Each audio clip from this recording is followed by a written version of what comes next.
Comrades Tom Morrison, Clydebank Trade Union Council, and just a report on a wee bit of fascist activity in Clydebank.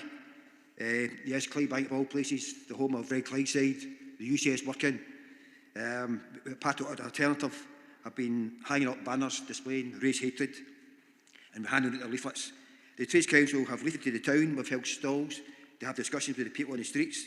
We put pressure on the politicians to contact the police over hate crimes, but they come back and talk about the spin the free speech line.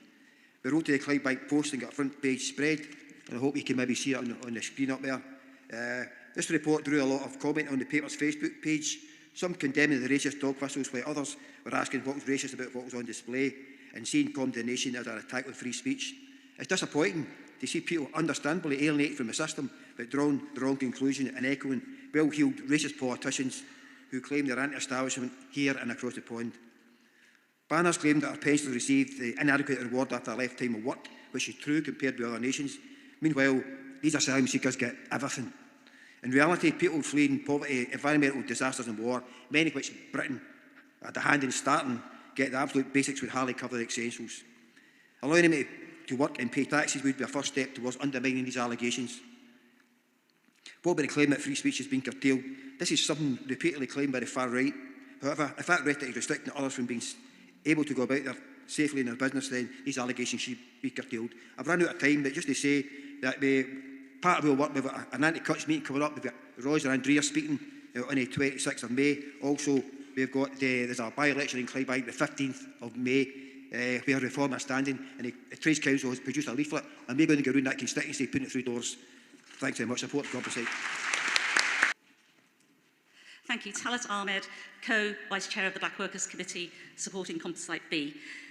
Delegates, I'm sure that many of you are aware that in Glasgow there was a racist attack that took place last week against an Asian young man. Before that, here in Dundee, again, there was a horrific racial attack against another young Asian man. And this is not at all surprising.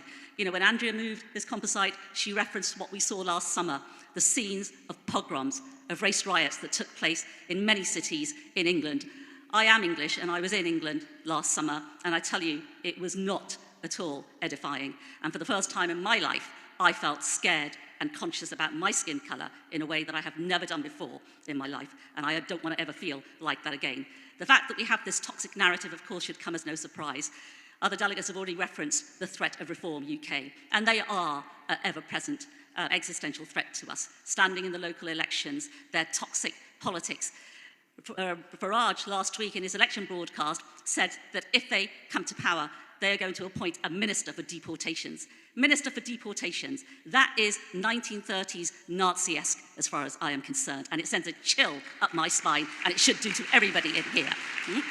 They had an election poster against a Union Jack with 3 angelic, white, blonde-haired, blue-eyed girls saying, "Save our white children." This is the kind of filthy, racist rhetoric and reality that we are dealing with. And this is why this composite is absolutely critical. We have to reject the politics of scapegoating and reject the toxic politics of divide and rule. That's why it is critical to challenge them at the ballot box. You know, I applaud the Trades Council for the leafleting that they're going to be doing. Delegate. Could you wind up, please? I will wind up on this. Support this composite. Make sure we stand united to support all the initiatives for anti-racism. Thank you.